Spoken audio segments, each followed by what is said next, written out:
बिस्मिल्लाहिर्रहमानिर्रहीम। अस्सलाम वालेकुम नाजरीन, आप देख रहे हैं फोर कॉर्नर्स विद तारड़। मैं हूं शाजिया नैयर, मेरे साथ साजिद तारड़ साहब मौजूद हैं। उनको प्रोग्राम में वेलकम कहूंगी। अस्सलाम वालेकुम साजिद सर, कैसे हैं आप? वालेकुम अस्सलाम। Thank you Shazia. साजिद साहब, आज हमारा प्रोग्राम थोड़ा सा अपने टाइम से ज़रा ज़्यादा हो जाएगा क्योंकि हमारे टॉपिक्स जो हैं वो काफ़ी ज़्यादा हैं और बहुत सारी ऐसी चीज़ें हैं जिनको डिस्कस होना ज़रूरी है। और हम अपने उन व्यूवर्स का बहुत शुक्रिया अदा करेंगे जो हमें रेगुलर देख रहे हैं और अपना फीडबैक दे रहे हैं। ख़ास तौर पे जो हमारे इंडियन व्यूवर्स हैं उनका मैं बहुत शुक्रिया अदा करूंगी कि वो हमेशा बड़ा पॉजिटिव रिस्पांस देते हैं और बहुत इस तरह के क्वेश्चंस पूछते हैं कि जो वाकई में डिस्कस किए जाने चाहिए। तो आज के हमारे प्रोग्राम में मैं बताती चलूं कि हम किन टॉपिक्स के ऊपर बात करेंगे। उसमें यूनाइटेड नेशंस का इजलास है, चेयरमैन तहरीक इंसाफ की जानिब से किए जाने वाले जलसे हैं। उसके साथ साथ हम लोग बात करेंगे वज़ीर आज़म की ऑडियो लीक्स के हवाले से। और जो यूनाइटेड नेशंस के इजलास पे जाने के जो अखराजात थे वो वज़ीर आज़म साहब ने अपनी जेब से अफोर्ड किए, उसके ऊपर हम बात करेंगे। लंदन में होने वाला एक अफसोसनाक वाक़या जो कि मरियम औरंगज़ेब साहिबा के साथ पेश आया, उसके ऊपर हम बात करेंगे। और इसहाक डार साहब की वापसी के ऊपर भी हम डिस्कस करेंगे कि उसके पाकिस्तान के ऊपर क्या असरात पड़ेंगे। और इसके साथ इस्लामाबाद में एक और बहुत दिल दहला देने वाला एक वाक़या हुआ, उसके ऊपर भी हम बात करना चाहेंगे। तो सबसे पहले मैं चाहूँगी कि हम यूनाइटेड नेशंस के इजलास के हवाले से बात करें। वज़ीर आज़म साहब अपना इजलास ये मुकम्मल करके वापस आ चुके हैं पाकिस्तान। आप क्या समझते हैं कि वज़ीर आज़म साहब और हमारे जो खारजा हैं वो वहाँ पर मौजूद थे, ये इजलास पाकिस्तान के लिए कितना इम्पोर्टेंट रहा? देखिए शाजिया, ये यूनाइटेड नेशन जनरल असेंबली का इजलास जो है 77वां इजलास था। 3 साल के बाद ये पहली दफा इजलास ऐसा हुआ है जिसमें लोगों ने इन पर्सन शिरकत की। इससे पहले जो है वो ऑनलाइन सारी चीजें चलती रही। यूनाइटेड नेशंस का जो सिलसिला था, अब इसमें जो हमारे पाकिस्तान की रिप्रेजेंटेशन है, मुझे कई चीजों पे एतराज है। इस पे जी। इसमें कोई शक नहीं है कि शहबाज शरीफ साहब कई लोगों से मिले जो है कई ममालिक के सदूर हैं उनसे मिले हैं, लेकिन उसमें से जो देखने वाली बात है उसमें से निकला क्या है? उसमें से निकला कुछ भी नहीं है। जी। 160 मिलियन डॉलर्स की इमदाद यूनाइटेड नेशन ने, अभी उसके बारे में सोचा जा रहा है। कोई एक ठोस किसी ने स्टेप ऐसा उठाने का वादा नहीं किया जिससे ये कहा जा सके कि पाकिस्तान के सैलाब के लिए वजीर आजम साहब की अपील जो है उसको सुना गया या इनका दौरा कामयाब रहा। अब फॉरेन पॉलिसी के लिहाज से अगर देखा जाए तो ये सारे जो सदर थे वो न्यूयॉर्क में एक दूसरे को मिलने के लिए आए थे। एक दूसरे के साथ सिर्फ तस्वीरें बनी हैं, जो कि मेरे ख्याल में आइंदा शहबाज शरीफ साहब अपने दोतों पोतों को दिखाएंगे बैठ के कि देखिए मैं इस सबसे मिल के आया हूँ। अफसोस की बात यह है कि इस इजलास में या इसमें वजीर खारजा साहब आते तो या फिर शहबाज शरीफ साहब आते। आपके हालात आपके पाकिस्तान के हालात इतने ज्यादा फाइनेंशियली अच्छे नहीं हैं कि दोनों ममालिक के जो सदूर हैं वो यहाँ, दोनों ममालिक के एक इम्पोर्टेंट लोग यहाँ पे आ जाते हैं। जिस तरीके से मुझे सुनाई दे रहा है इस वक्त शहबाज शरीफ साहब अपनी पीआर करने आए हैं यहाँ पे, और यहाँ पे जो बिलावल साहब हैं वो अपनी पीआर कर रहे हैं, वो वजीर आजम बनने की तैयारियां कर रहे हैं। और शहबाज शरीफ साहब जो हैं वो अपने आप को प्रमोट कर रहे हैं या अपने शरीफ हाउस ऑफ शरीफ के रिलेशनशिप इंप्रूव कर रहे जी। हैं। इसमें अगर एक एक आदमी आता, रिप्रेजेंट करता और चला जाता वापस, ये 3-3 4-4 दिन पहले आकर यहाँ पे बैठना, और मेरे ख्याल में ये चीजें मौजू नहीं देती क्योंकि आपके मुल्क के फाइनेंशियल हालात बहुत ज्यादा खराब है। अब मैं आगे चल के मजीद इसको डिस्कस करूंगा, जो खर्चे आगे हम बात करेंगे किसने क्या पे किया है, लेकिन वजीर आजम साहब की जरूरत पाकिस्तान में ज्यादा थी। अगर वो अपने आप को वजीर आजम समझते हैं, आपकी 1/3 पाकिस्तान का सैलाब के नीचे है, फाइनेंशियल आप क्राइसिस हैं, आप बैंकरप्सी डिफॉल्ट होने के बिल्कुल नजदीक हैं।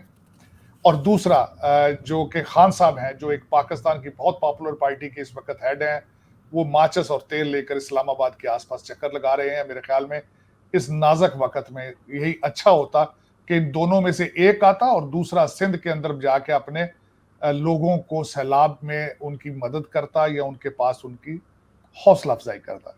लेकिन ये अफसोस की बात है कि हम कभी किसी चीज पर भी सीरियस नहीं हुए। साथ में ये मेंशन करूंगा जावेद चौधरी साहब का एक आर्टिकल कि इस वक्त पाकिस्तान की हर हर बड़ी शख्सियत को ये पता है कि पाकिस्तान जो है वो बहुत खतरनाक डायरेक्शंस पर जा रहा है, लेकिन किसी के पास किसी इस चीज का हल कोई नहीं है। किसी के पास कोई ऐसा फार्मूला नहीं है कि इस दलदल से पाकिस्तान को किस तरह निकाला जाएगा। ये एक अफसोसनाक बात है। और इस वक्त जो मेरे ख्याल में 160 मिलियन का तो यूनाइटेड नेशन सोच रहा है पैकेज। जो बाइडन ने स्पीच दी, इतने हालात खराब हैं कि जो बाइडन ने भी अपनी स्पीच में सैलाब का पाकिस्तान का जिक्र किया। और जाहिर है एंजेलिना जूली जो है वो पाकिस्तान में वो गन्ने का रस पीने नहीं आई, उसको भी पता है कि मुल्क के हालात खराब हैं, बल्कि वो दुनिया की हर आफत में जाती हैं। उनका ये था कि मैंने पाकिस्तान में इससे बड़ी आफत मैंने अपनी जिंदगी में नहीं देखी। लेकिन अफसोस ये है कि सारी दुनिया को पता है, लेकिन इस आफत का पाकिस्तानियों को ही नहीं पता। वो सीरियस नहीं है, वो अपने म्यूजिक कॉन्सर्ट्स में बिजी हैं। लड़कियां मेकअप करके जाके जलसों में जा रही हैं, लड़के नाच रहे हैं गानों पे और तमाशा हो रहा है, लेकिन किसी ने, आपके जो रूलिंग एलीट है उसके माथे पे कोई बल नहीं है। उन्हें बदबू आती है सैलाब ज़दगान से। लेकिन ये मैं कहूँगा इस चीज़ अपने इसके पहली चीज़ में कि 3.5 करोड़ लोगों की बददुआओं से किस तरह बचेंगे आप।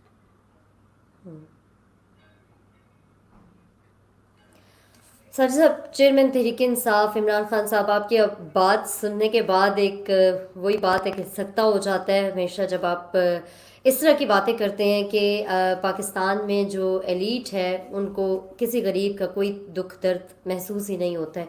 उनके लिए वो सिर्फ कीड़े मकोड़े हैं और उनके ऊपर वो अपनी सियासत जो है वो चमका रहे हैं। चेयरमैन तहरीक इंसाफ इमरान खान साहब की तरफ से जलसों का तसलसल उसी तरह से जारी है, बल्कि ना सिर्फ तसलसल से उनके जलसे हो रहे हैं, बल्कि इल्ज़ामाती बयानियां जो है वो भी बड़े ज़ोरों शोर से चल रहा है। इसके ऊपर आप क्या कहना चाहेंगे? देखिए, 2-3 जलसों का तो मुझे पता है। एक जलसा इन्होंने रहीम यारा खां में किया और उसमें जो बिलखुसूस 2-4 चीजें जो मुझे अच्छी नहीं लगी, इन्होंने वहां जी। फिर पाकिस्तान की एस्टेब्लिशमेंट को चैलेंज किया। लोगों को कहा कि इन धमकियां दें, अगर फोन आए तो इनको कहें हम ये कर देंगे वो कर देंगे। लेकिन इसमें दूसरी चीज इन्होंने जो खास एस्टेब्लिशमेंट के लिए नई चीज ऐड की है कि अगर आप अमर बिल मारूफ के पे होंगे, ये कुरान में लिखा है कि आप हक का साथ दें और हक पे सिर्फ मैं ही हूं। खान साहब, मैंने खान साहब का नाम मेरी नज़र में, मैं इनको कहता हूँ मुफ्ती मैकियावली नियाज़ी, क्योंकि फतवे भी देना शुरू कर दिए हैं और ये मैकियावली की सियासत से उसके प्रिंसिपल्स पर चलते हैं। अब मैं ये बताना चाहूँगा कि मुझे सबसे ज़्यादा दुख ये हुआ है, जिसमें मुझे नज़र आ रहा है कि पाकिस्तान के हालात बहुत ज़्यादा ख़राब हैं, वो जो रिसेंट इन्होंने जलसा किया है गवर्नमेंट कॉलेज लाहौर यूनिवर्सिटी में। वहां असगर जैदी साहब इस वक्त उसके वाइस चांसलर हैं। मैं अगर ये शहबाज वहां पे परवेज लाई को बुलाते तो एज ए चीफ मिनिस्टर आते। मैं असगर जैदी साहब से पूछना चाहता हूं कि एक सियासी पार्टी के चेयरमैन को वहां बुला के आपने अपने आप को क्या अप्रूव किया है। मेरी नजर में गवर्नमेंट कॉलेज लाहौर, जो कि इलामा इकबाल का एक कॉलेज था, और पाकिस्तान का हर ब्यूरोक्रेट जो है वो गवर्नमेंट कॉलेज लाहौर से पढ़ा होता है। आज मुझे ये पता चल गया कि पाकिस्तान जो है वो उसका कोई खास फ्यूचर नहीं है, क्योंकि government college Lahore is the biggest institution possible, और उसने आज एक पॉलिटिकल पार्टी की साइड ले ली है। उन्होंने ये बता दिया है कि आज we are not neutral anymore, हम एक सियासी यूनिवर्सिटी हैं, हम एक सियासी आमाजगाह हैं। और उनके लिए अर्ज यह है कि जिस सियासी शख्स को जिसको बुलाया वो ना सियासत पे ना जमहूरियत में बिलीव करता है, उसको जो असेंबली पसंद होती है वो बैठना चाहता है, जहां वो अक्सरियत में हो वहां बैठना चाहता है, जहां अपोजिशन में बैठेगा उस असेंबली को एक्सेप्ट नहीं करता। ये उसकी सियासी और जमहूरियत उसकी ट्रेनिंग है। और खासकर मेरी असगर जैदी साहब जो वाइस चांसलर हैं गवर्नमेंट कॉलेज यूनिवर्सिटी के, उनको जरा हिस्ट्री में पढ़ें कि जिन लोगों ने भी मजहब को बेचा है, सियासत में घसीटा है, जिन लोगों ने इस वक्त में अगर मुझसे पूछा जाए तो खान साहब की पीटीआई की पॉपुलैरिटी की वजह क्या है, मैं बता देता हूं as a student of political science. उन्होंने पीपल्स पार्टी का ज्यालापन भी डाला इसमें, जो नजर आ रहा है सऊदी अरेबिया से लेकर लंदन से न्यूयॉर्क तक। इंसैनिटी नजर आ रही है ज्यालापन होने की। दूसरा उन्होंने उसमें डाला है मजहबी जमातों को, सारा कुछ टीएलपी से और मौलाना फजलुर रहमान से मजहब का कार्ड खींच के वो भी उसी हांडी में डाल दिया। तीसरा उन्होंने काम यह किया है कि मुल्क के साथ वफादारी जो है हमेशा उसमें फौज को समझा जाता है, उन्होंने उससे भी खींच के उसी हांडी में डाल दिया। पार्टी करना, ट्वीट करना, बदतमीजी, डांस, तमाशे, हिजाब पहनकर ये सब करना, ये खान साहब ने पीटीआई में इकट्ठा किया। उनकी पॉपुलैरिटी की सबसे बड़ी रीजन यही है। लेकिन उसमें मैं ये बताना चाहूंगा कि अफसोस हुआ है मुझे कि उनके आखिरी जलसे पर कि उन्होंने गवर्नमेंट कॉलेज यूनिवर्सिटी में गए हैं, मेरी नजर में उसके बाद गवर्नमेंट कॉलेज अपने I have lost the respect in my eyes for that institution, जो कि इस्लामाबाद का इंस्टीट्यूशन, और पाकिस्तान की सारी ब्यूरोक्रेसी वहां से पढ़ के आती, क्योंकि it is very comparative to get into the school. मेरे ख्याल में असगर जैदी साहब को चाहिए था कि वो नासिर बाग मशवरा देते कि सियासी जलसा करना है तो या तो वो मीनारे पाकिस्तान पे कर लेते या नासिर बाग में कर लेते, लेकिन आपकी यूनिवर्सिटी की सरजमीन पे ना करते। आज आपने एक सियासी पार्टी का साथ देकर आपने अपनी यूनिवर्सिटी का, अपने इंस्टीट्यूशन का वकार जो है वो बिल्कुल तबाह करके रख दिया। क्योंकि खान साहब सुबह कुछ कहते हैं, शाम को यू टर्न ले लेते हैं। असगर जैदी साहब, आप बच्चों को किस डायरेक्शन पे लेके जाना चाहते हैं? खान साहब हर तकरीर में कहते हैं मैं जिहाद सिखाने आया हूं। जिहाद की परवरिश इस वक्त कहां हो रही है? अफगानिस्तान में हो रही है। असगर जैदी साहब, आप पाकिस्तान को अफगानिस्तान बनता देखना चाहते हैं? खान साहब, आप गवर्नमेंट कॉलेज यूनिवर्सिटी के बच्चों को आज जिहाद की तालीम दे रहे हैं, अपने बच्चों को लंदन से बुला के जिहाद की तालीम क्यों नहीं देते? खान साहब, अपनी बच्ची इनकी जो जवान है उसको इन्होंने नहीं माना, आज उसका केस अभी हाईकोर्ट में लगने लगा। खान साहब ने कभी सोचा है कि उसकी शादी किस तरह होनी है, क्या करना है, बच्चों ने किस डायरेक्शन में जाना है? अपने बच्चों को जिहाद और तबलीग की तालीम क्यों नहीं देते? वो बालग हो चुके हैं, वो बच्चे नहीं हैं अब। लेकिन डबल स्टैंडर्ड, लोगों के बच्चे आपके लिए मरें, जिहाद सिखाएं आप उनको, आप कहें कि निकलो बाहर अमेरिका के खिलाफ लड़ो, और अपने बच्चे लंदन के अंदर बैठ के याशियां करें। ये एक डबल स्टैंडर्ड है। असगर जैदी साहब, आपने बच्चों के लिए अच्छी मिसाल पैदा नहीं की। आई एम शॉक्ड जिस तरह आपने अपने एक बावकार, एक इतने करेक्टर वाले इंस्टीट्यूशन को आपने घसीट के सियासत में उसको गंदा कर दिया। I am so sorry to say that. लेकिन मेरी नजर में आज गवर्नमेंट कॉलेज लाहौर की जो एक इज्जत थी, एक तकरीम थी, ड्यू टू इलामा इकबाल और मेरे कई अच्छे करेक्टर वाले लोग वहां से पढ़े थे, आज मेरी नजर से उस इंस्टीट्यूशन की जो है रिस्पेक्ट खत्म हो चुकी। अच्छा साजिद साहब, वज़ीर आज़म साहब की ऑडियो लीक्स के हवाले से बात करना चाहूँगी कि आप क्या समझते हैं, क्या ये सिक्योरिटी ब्रीच नहीं है कि मुल्क के वज़ीर आज़म की फ़ोन कॉल्स टेप हो रही हैं? और दूसरी जानिब अगर देखा जाए तो फवाद चौधरी साहब जिस तरह से ऑडियोज़ के रेट बता रहे हैं और जिस तरह से वो कह रहे हैं कि हैकर्स के साथ राब्ते किए जा रहे हैं, ऐसा नहीं लगता है आपको कि हुकूमत से ज़्यादा मालूमात इस वक्त फवाद चौधरी साहब के पास हैं? देखें, इसके ऊपर मिला जुला सा मैं बताना चाहूंगा, मेरा इसके बारे में ओपिनियन है। देखें, एक तो ये सारी वीडियोस जो हैं वो शहबाज शरीफ और मरियम नवाज की और सिर्फ नून लीग की क्यों है, एक ये क्वेश्चन आता है।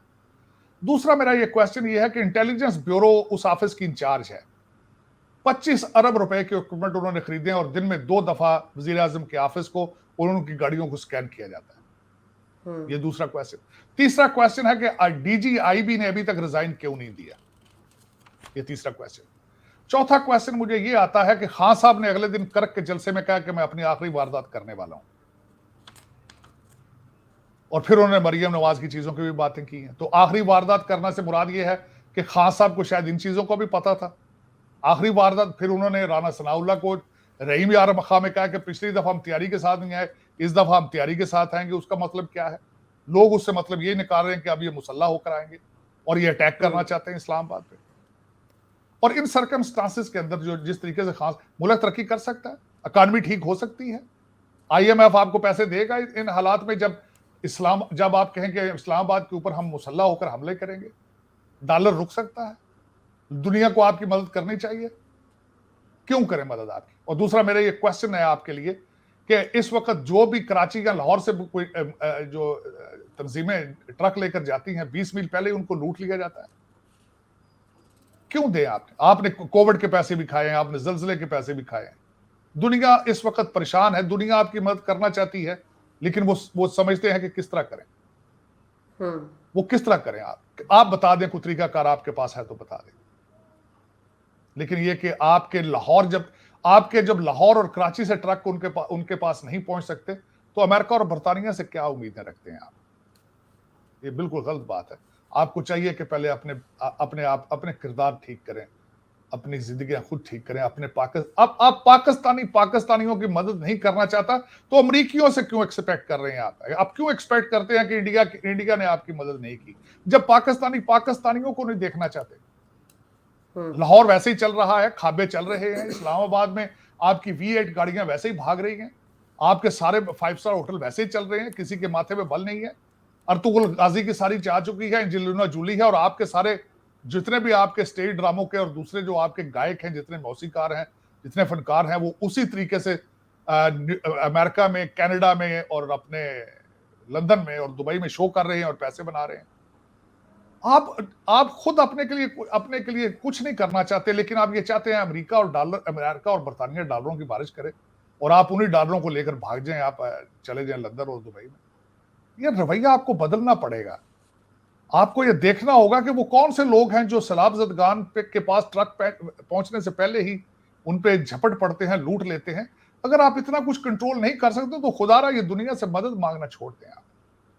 अब ये मैं जिस तरह आपको बता रहा हूं कि हालात आपके इस तरीके से इतना इंतशार है कि और दुनिया में सारी खबरें जा रही हैं। ये ऐसी बात नहीं है, अगर आपको अमेरिका का एक साइफर जेब में डाल के फिर रहे हैं तो जो इस्लामाबाद में जो आपके एम्बेसडर बैठे हैं आपका क्या ख्याल है? वो वहां लस्सी पी रहे हैं, वो पकौड़े खा रहे हैं, वो भी साइफर भेज रहे हैं अपने मुल्कों में वापस। वो भी बता रहे हैं कि आपके इंटरनल हालात क्या है, खान साहब कब अटैक करेंगे, खान साहब क्या करेंगे, वो भी बताते हैं। वो भी बता रहे हैं उनको कि किस तरीके से इस वक्त आपके लोग जिहाद की तैयारियां कर रहे हैं। और आप भूल जाते हैं कि आप एटॉमिक पावर है। बल्कि मैं शाजिया इसको साथ ये कोट करना चाहूंगा कि आप ऐसे मुल्क के वजीर आजम की हर चीज बाहर निकल रही है और दुनिया देख रही है जो एटॉमिक पावर है, जिसकी कन्वर्सेशन अपने ऑफिस में सेफ नहीं है, वो एटॉमिक पावर को किस तरह सेव कर सकता है? अब देखें दूसरी बात, कहते हैं जी डार्क वेब के ऊपर उसके सौदे हो रहे हैं, वो $3.5 करोड़ मांग रहे हैं। उसके बाद ये भी बातें मेरे कुछ लोगों ने फैला दी हैं कि नून लीग उनको 5 अरब रुपया दे के वो वीडियोस खरीद रही है, उनसे सौदेबाजी कर रही है। मैं ये बताना चाहूंगा उनकी वीडियो तो लीक हो चुकी हैं, उनको 5 अरब रुपए देने की क्या जरूरत है? लेकिन ये सारा ड्रामा अगर देखा जाए तो आपकी डायरेक्शंस क्या है? अब इसमें से पाकिस्तान को कितना डैमेज हो रहा है कि पाकिस्तान का प्राइम मिनिस्टर जो है उसका ऑफिस भी सेफ नहीं है। ये मैसेज जा रहा है दुनिया को। इनको मैं ये लौंडे लपाड़ों को ये बताना चाहूंगा, वो ये नहीं दुनिया देखेगी कि शहबाज शरीफ का ऑफिस जो है वो टेप हुआ है, प्राइम मिनिस्टर का ऑफिस टेप हुआ है। और वो प्राइम मिनिस्टर है जो एटम बम, पाकिस्तानी एक एटमिक पावर है, उसका प्राइम मिनिस्टर है। दुनिया इस नजर से देखेगी, इस तनाजर से देखेगी, लेकिन आप इन चीजों से मुबर्रा है। उसकी वजह यह है कि आपकी आंखें बंद हैं और कान भी बंद हैं। लेकिन आप मेरी नज़र में as a student of political science आप बड़े नाजुक दौर से गुजर रहे हैं आप, बिल्कुल, क्योंकि दुनिया पहले आपको संभाला देती रही है। अब दुनिया की अपनी इकानमी ठीक नहीं है और आपका असली चेहरा सारी दुनिया देख चुकी है। ये दो वजूहात की वजह से अब दुनिया आपको रेस्क्यू नहीं करेगी, दुनिया आपको संभाला नहीं देगी, आपको खुद ही संभलना पड़ेगा, जो आप संभलने की सलाहियत नहीं रखते। 75 सालों से आपने लूट मार की है। अब आखिरी दिन है ना, आखिरी जब सूबे अलग अलग हो जाएं, अब पीछे क्या बचा है आपका? आपकी फेडरेशन टूटती नजर आ रही है। और दूसरा ये है कि जो इस्लामाबाद के अंदर बैठे हैं वो भी 25 मील रेडियस में उनका ये हुकूमत है, 72 वजीर हैं उनके, 72 वजीर। तो दोनों पार्टी, मैं ना इनको सियासी पार्टी समझता हूं ना जमहूरी पार्टी समझता हूं। ये एक लूटने के लिए इत्तेहाद है सारी पार्टियों का। और मैं खास कर ये लौंडे लपाड़ों को एक मेरी नसीहत और भी है कि जब किसी के पीछे पड़ते हो तो जरा एहतियात से पड़ा करो। उसकी वजह यह है, आने वाले इलेक्शनों में आपके अमीरुल मोमिनीन ने पता नहीं किसके साथ इत्तेहाद करना है। आपके अमीरुल मोमिनीन ने इस पीपल्स पार्टी को मैसेज भेज रखा है कि हम आपको पीटीएम से अच्छा पैकेज देंगे। तो एहतियात से बात किया करें। आपने, हो सकता है कल को आप एक सीट एडजस्टमेंट करें, एक ही झंडे के नीचे हो सकता है इलेक्शन लड़ें। और यह भी कोई पता नहीं है कि परवेज लाई साहब अपनी पार्टी इलेक्शन में लग रखें। तो जिसके भी पीछे पड़ते हैं जरा उतनी गुंजाइश रखा करें कि हो सकता है आपके अमीरुल मोमिनीन अगले हफ्ते उनके साथ इत्तेहाद कर लें। अच्छा साजिद साहब, वज़ीर आज़म शहबाज शरीफ साहब ने अपने दौरे के खर्चात सरकारी खजाने से नहीं लिए बल्कि अपनी जेब से अदा किए हैं, इसके ऊपर आप क्या कमेंट करेंगे? देखें, मैं जो समझ रहा हूं कि ना सिर्फ ये बातें बाहर निकली हैं कि $65,000 खर्चा था। शहबाज शरीफ साहब ने ना सिर्फ अपना खर्चा बल्कि अपने साथ वजीरों का खर्चा भी दिया, बल्कि ये भी था कि 7 दौरे किए जब ये वजीर आला थे तो उसके खर्चे भी खुद ही देते थे। ये एक मसला डॉलरों का नहीं है। इस वक्त शहबाज शरीफ साहब के $65,000 जो है आटे में नमक के बराबर हैं, जितने बिलियंस डॉलर इनके पास हैं। इनके पास मसला ये था, 2 क्वेश्चन इससे आते हैं। सबसे बड़ा मसला इसमें ये आता है कि अगर ये इनको पाकिस्तान में होना चाहिए था। और दूसरा क्वेश्चन ये आता है कि यहां पे तो अपने पैसों पे आ गए। सलाब ज़दगान के लिए कितने पैसे दिए उन्होंने? मियां बरादरान ने इनकी जितनी शुगर मिले, जितने कारोबार, जितनी लंदन में प्रॉपर्टियां हैं, क्या यही काफी है कि जहाज का टिकट अपना लेके प्राइम मिनिस्टर चले, शहबाज शरीफ चले जाए और इनको क्लीन चिट मिल जाएगी? और दूसरा, मैं ये नहीं कहता कि ये एक जहाज के टिकट जो है उस पे आए तो कौम पे ज्यादा बोझ बन जाना था, लेकिन इनका दौराना काम है, यहां से कितने पैसे लेके जा रहे हैं, कमिट करा के जा रहे हैं लोगों से? कोई कुछ भी नहीं है, स्वाय तस्वीरों के शहबाज शरीफ कुछ भी नहीं लेके जा रहे हैं यहां से। और उसके बाद मेरा ये क्वेश्चन मार्क है, कुछ दिया इन्होंने खुद? हाँ, तकरीरें की हैं इन्होंने कि मुखैर हजरात पाकिस्तान में लोगों की हेल्प करें। अब उससे भी क्वेश्चन ये थे, आप खुद मुखैर नहीं है? मेरा ये क्वेश्चन मार्क होगा, शहबाज शरीफ साहब ने सलाम जदगान को कितने पैसे दिए, नवाज शरीफ साहब ने कितने पैसे दिए, बिलावल साहब ने कितने पैसे दिए, आसिफ जरदारी साहब ने कितने पैसे दिए, इमरान खान साहब ने अपनी जाती जेब से कितने पैसे दिए? वो जो 10-10 अरब रुपए की कमिटमेंट है, वो सिर्फ कमिटमेंट है, जिसकी अगले दिन अता तारड़ साहब ने बताया है कि लंदन में एक जर्नलिस्ट उस आदमी तक पहुंचा जिसने कहा कि मैं इतने मिलियंस पाउंड दूंगा, तो उसका जवाब यह था कि मैंने सिर्फ इरादा किया है, अभी सोचूंगा कब देने पैसे, देने भी हैं या नहीं देने। और दूसरा, उन्होंने पब्लिक टीवी, नेशनल टीवी पे अता तारड़ साहब ने फरमाया था कि करोड़ों में नहीं है, लाखों में पैसे आए। अच्छा साजिद साहब, लंदन में एक अफसोसनाक वाक़या पेश आया मरियम औरंगज़ेब साहिबा का, यकीनन आपके नोटिस में है। अगर इसके ऊपर हम बात करें तो पिछले कुछ अरसे से हम देख रहे हैं कि पीटीआई के कारकुनान की जानिब से ना इदारे महफूज हैं, ना शख्सियात महफूज हैं। एक तूफ़ान बदतमीज़ी नज़र आता है जब भी देखा जाए। अगर हम सोशल मीडिया के हवाले से भी बात करें तो अगर उनको कोई चीज़ पसंद नहीं आती है या उनकी मर्ज़ी के मुताबिक नहीं है, तो हम देखते हैं कि नीचे बहुत गैर अखलाकी किस्म की गुफ्तगू की जाती है, गालियाँ दी जाती हैं। मतलब इस किस्म का तर्ज अमल हम अपनी अगली नस्ल को क्या तरबियत दे रहे हैं? शाजिया, मैं मरियम औरंगजेब की बात करने से पहले यह बताना जरूरी समझता हूं कि मेरा नवाज लीग, नून लीग से कोई रिलेशनशिप नहीं है। मेरा पाकिस्तान के साथ किसी पॉलिटिकल पार्टी के साथ एफिलिएशन नहीं है। मेरी पार्टी का नाम पाकिस्तानियत है। जो पाकिस्तान के लिए ठीक करता है मैं उसकी बात करता हूं, जो पाकिस्तान को बैक स्टैब करता है मैं उस पर क्रिटिसाइज करना हक समझता हूं कि मेरी मादरे मिल्लत है, मेरी जाय पैदाइश है, मेरा डीएनए पाकिस्तानी है। आज मैं दुख के साथ कहूंगा कि इस वक्त सऊदी अरेबिया से लंदन और लंदन से न्यूयॉर्क, ये जो इस तरह मैं आज जो सबसे पहले ये बात शुरू हुई थी सऊदी अरेबिया से, आज वो जी बच्चे बिल्कुल। पाकिस्तान के जो मजदूरी करने गए थे, आज वो कहां है? 10-10 साल सजा है उनको, 10-10 साल सजा। उनके बच्चों को पीटीआई पाल रही है। कभी आज तक खान साहब ने उन लड़कों को जिन्होंने सऊदी अरेबिया में हंगामा किया था, किसी जलसे में उनको सर्टिफिकेट दिए? नहीं दिए। अब मैं लंदन वालों को और न्यूयॉर्क वालों को यह बताना चाहता हूं, क्योंकि मैं लॉ का भी स्टूडेंट हूं। जी। इन्होंने पीटीआई के लिए यहां यूनाइटेड नेशंस के सामने जलसा किया, ठीक है, बैनर उठाए थे, लेकिन जो कुछ इन्होंने मरियम औरंगजेब के साथ किया, दैट वाज क्रिमिनल। अगर वो वहां पे पुलिस बुला लेती और अपने चार्जेस फाइल करती, क्योंकि उन्होंने वीडियो बनाई थी, तो आपको पता उनका फ्यूचर क्या था? वो बच्चों का जो 20-20 साल के बच्चे थे, ना उनको फ्यूचर में जाबे मिलनी थी और ना उनको फ्यूचर के अंदर कोई जहां जाना था वो मुश्किल एक क्रिमिनल रैकेट उनका बनना था, जो पाकिस्तान में तो नहीं है। लेकिन वेस्टर्न सिविलाइजेशन में आपका जब एक दफा क्रिमिनल रैकेट बन जाता है, आपको ना जाबें मिलती हैं, ना आपको कोई और पब्लिक फैसिलिटी मिलती है। अगर आप सिटीजन नहीं है तो आपको सिटीजनशिप तक नहीं मिलती। लेकिन आफरीन है मरियम औरंगजेब, मैं इतना ज्यादा तो उनके बारे में नहीं जानता था, लेकिन जिस तरीके से उन्होंने अपने आप को हैंडल किया, जिस तरीके से वो काम और क्वाइट रही हैं, मैं समझता हूं कि she has proven herself a leader. और उन्होंने बिल्कुल, उनकी बड़ी किसी अच्छे घर से तरबियत हुई है कि इतने ज्यादा लोग जो वहां उनको गालियां दे रहे थे और माइक लेकर गालियां दे रही थी, उन्होंने किस तरीके से बर्दाश्त किया। और मंसूर अली खान के प्रोग्राम में उन्होंने कहा है कि ये मेरे बहन भाई हैं।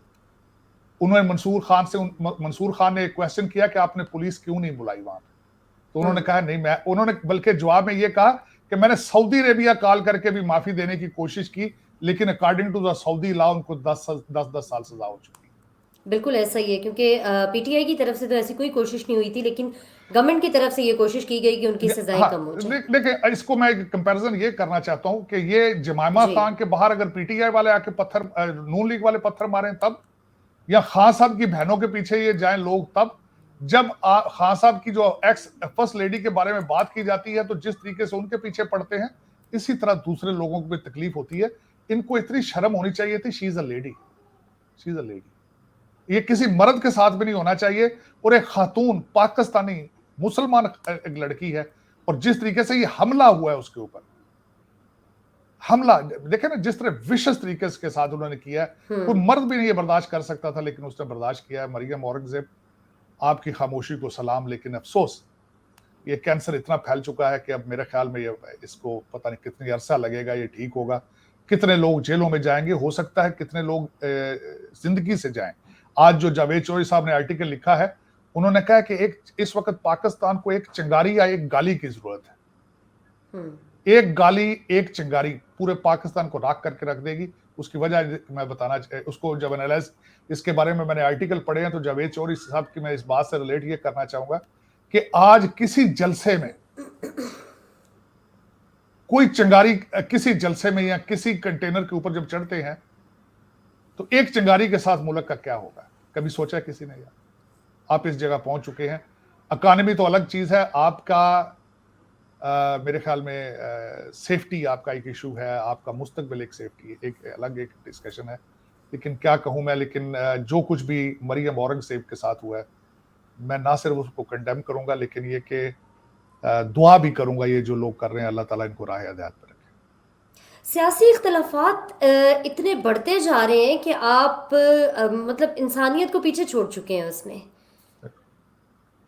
बिल्कुल, डेफिनेटली। मैं बल्कि हमेशा ये कहता हूँ शाज़िया, ये आपके मजहब और सियासी ओपिनियन बाद में आती है, लेकिन आप इंसान सबसे पहले हैं। अगर उस रिश्ते का आपको शर्म नहीं है तो आप कुछ भी नहीं। अच्छा साजिद साहब, इसहाक डार साहब पाकिस्तान वापस आ गए हैं और सुना जा रहा है कि वो मईशत को संभाला देंगे। आप इसके ऊपर क्या कहना चाहते हैं? देखिए, इसहाक डार साहब के बारे में कई चीजें प्रेडिक्ट की जा सकती हैं, क्योंकि वो पहले फाइनेंस मिनिस्टर रहे हैं। मुझे दो चीजों पे एतराज है। इसहाक डार साहब सुना है लंदन जब गए थे तब भी प्राइम मिनिस्टर के जहाज में गए थे, अब वापस आ रहे हैं तब भी प्राइम मिनिस्टर के जहाज में आ रहे हैं। इस पे मुझे एतराज है। और दूसरी, अब जब ट्रैक रैकेट जो मैं इसके बारे में रिसर्च करता हूं, तो मैंने ये देखा है कि इसहाक डार साहब के ऊपर एलिगेशन ये लगाया जाता था कि उन्होंने बिलियंस डॉलर्स पंप करके डॉलर को कंट्रोल कर रखा था, लेकिन उन्होंने इकॉनमी को भी कंट्रोल करके रखा था। आज बल्कि इसहाक डार साहब अभी मेरे ख्याल पाकिस्तान पहुंच चुके होंगे, इस खबर के साथ ही डॉलर 3 रुपए नीचे आ चुका है। तो मेरे ख्याल में एक बहुत बड़ा चैलेंज लेके जा रहे हैं इसहाक डार साहब। अगर वो इकॉनमी को कंट्रोल कर गए तो फिर नून लीग दोबारा अपना वोट बैंक गेन कर लेगी। अगर फेल हो गए तो फिर उसके बाद जो हालात आपको नजर आ रहे हैं, फिर इससे भी मजीद बदतर होंगे। लेकिन बहुत बड़ा रिस्क लिया है उन्होंने, चैलेंज लिया है। और जिस तरीके से मैं आपको बताता हूँ, मैं पाकिस्तान का वेल विशर हूँ, मैं पाकिस्तान का बेटा हूँ। मेरी नज़र, मेरी दुआएं हैं इसहाक डार साहब के साथ, क्योंकि चेंज लेके जा रहे हैं। आई होप कि ही कंट्रोल्स द इकॉनमी, और जो पाकिस्तान को जो एक खतरा दरपेश है, अल्लाह ताला उनको भी हिदायत दे। अच्छा साजिद सर, मेरा आखिरी क्वेश्चन होगा। प्रोग्राम में इस्लामाबाद में एक बड़ा अंधुनाक वाक़या पेश आया। नूर मुकद्दम के बाद एक और दिल दहला देने वाला वाक़या, जिसमें सारा इनाम को सर पर डंबल मार के उसको कत्ल कर दिया गया। और ये भी उसी तरह से एक हाई प्रोफाइल केस था जिस तरह से नूर मुकद्दम का था। पीछे बिलियनर बैठे हुए हैं। और लेकिन मैं सिर्फ ये पूछना चाहती हूँ कि इस किस्म के वाक़यात हम और कितनी देर देखेंगे? शाज़िया, मैं एक लफ्ज़ इस्तेमाल करता हूँ हमेशा, आपने सुना होगा कि अमीर लोगों के बिगड़े हुए बच्चे। ये बहुत खतरनाक होते हैं, बहुत खतरनाक होते हैं। अब इसमें कॉमन चीजें, मैं अय्याज मीर साहब के बड़े आर्टिकल पढ़ता रहता हूँ, चकवाल से आर्मी में उनका बैकग्राउंड, उनका एजुकेशन, सेंसेबल सारा कुछ। अभी रिसेंटली उन्होंने इमरान खान साहब के हक में बड़ी तकरीरें की हैं। नून लीग के अंदर वो MNA भी रह चुके हैं। मुझे उनकी जातियात के बारे में कुछ अंदाजा नहीं था, लेकिन इस वक्त उनकी हर चीज जो है वो निकल के बाहर आ चुकी है।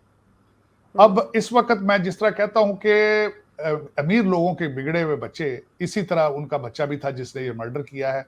क्योंकि वो 37 साल उसकी उम्र थी, वो कोई उसका जॉब और प्रोफेशन नहीं था। और जिस तरीके से ज्यादा, और तीसरी शादी 1 साल के अंदर। और एक कॉमन चीज है अमीर लोगों के बिगड़े हुए बच्चों वाली, के नशे पे था। पहले तो मैं ये बताना चाहूंगा कि अजीब सी स्टोरियां हैं। अय्याज मीर साहब के वालिद साहब के बारे में भी कुछ स्टोरियां लोग लिख रहे हैं, पता नहीं वो किस हद तक सच्ची हैं।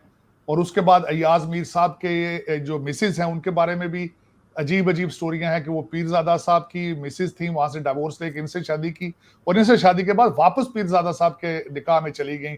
और ये जो फार्म हाउस है ये भी उन्होंने हक महर में शायद दिया था, या जिस तरह भी दिया था, ये फार्म हाउस पीरजादा साहब ने उनको दिया था। इसके बाद उनका जो मर्डरर है उसका 3 दिन का रिमांड हुआ और इयाज मीर साहब का 1 दिन का रिमांड हुआ, जिसमें उन्होंने कई इंकिशाफ किए कि मैंने उसकी मां को कहा था कि इसको भागने ना देना, इसको पुलिस के हवाले करना है।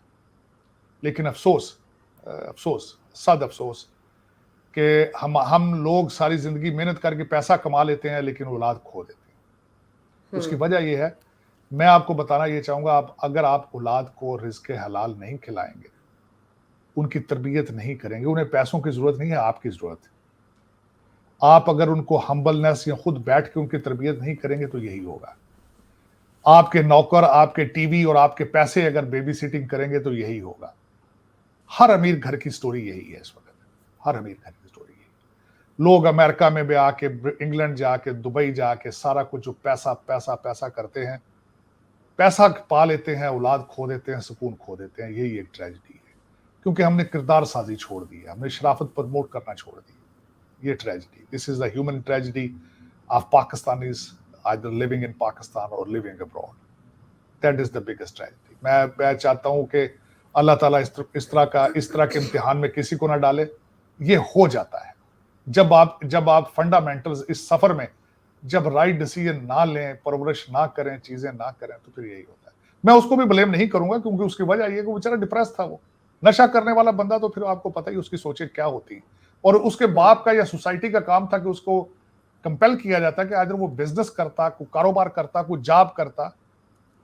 वो सुबह उठता था, वो सारा दिन तो सोता था, वो उसके मेरी इंफॉर्मेशन है, वो सारी रात वो नशा करता था, सारी रात, क्योंकि और वो एक्सरसाइज करता था। और उसकी माँ उस घर में मौजूद थी। ये भी खबर है, पता नहीं ये ठीक है या नहीं है, कि सारी रात अपनी वो बीवी को मारता रहा डंबलों के साथ। उसकी चीखें, उसकी माँ ने रिपोर्ट नहीं की। सुबह वहां पे जब पुलिस का डाला गुजरा है, तो पड़ोसियों ने उनको बताया कि इस घर से सारी रात चीखों की आवाजें आती रही। दुख है, मैं इस पे जितना भी दुख किया जाए। आज मैं एक और आर्टिकल पढ़ रहा था कि अपनी बच्चियों की तरबियत करें कि इस तरह के दरिंदों को जल्दी डिटेक्ट करके अपनी जान बचाएं उनसे। बहुत शुक्रिया साजिद साहब। आज हमने बहुत इंपॉर्टेंट टॉपिक्स के ऊपर बातचीत की, और हम कोशिश करते हैं कि हर प्रोग्राम में हमारी जो गुफ्तगू है वो बेहतरी की जानिब जाए। और हम उन तमाम नाजरीन का भी शुक्रिया अदा करेंगे, मैं और साजिद साहब, जो हमें रेगुलर देखते हैं, अपना फीडबैक देते हैं। अगर आपके पास कोई क्वेश्चन हो जो आप साजिद साहब से पूछना चाहें, तो वो आप हमें भेज सकते हैं व्हाट्सएप के ऊपर, अपने फेसबुक पेज के ऊपर, और साथ में यूट्यूब पर हमारा दोनों जगह पे प्रोग्राम अपलोड होता है, वहाँ पर आप अपना फीडबैक देख सकते हैं। और अगले प्रोग्राम तक के लिए मुझे और साजिद साहब को इजाज़त दीजिए। अगले प्रोग्राम में फिर हम कुछ नए टॉपिक्स के साथ हाजिर होंगे, और कोशिश करेंगे कि जो करंट सिचुएशन है उसके ऊपर हम ज़्यादा से ज़्यादा बात करें, और आपकी राय का हमें इंतज़ार रहेगा। मुझे और साजिद साहब को इजाज़त दीजिए। अल्लाह हाफ़िज़। पाकिस्तान जिंदाबाद।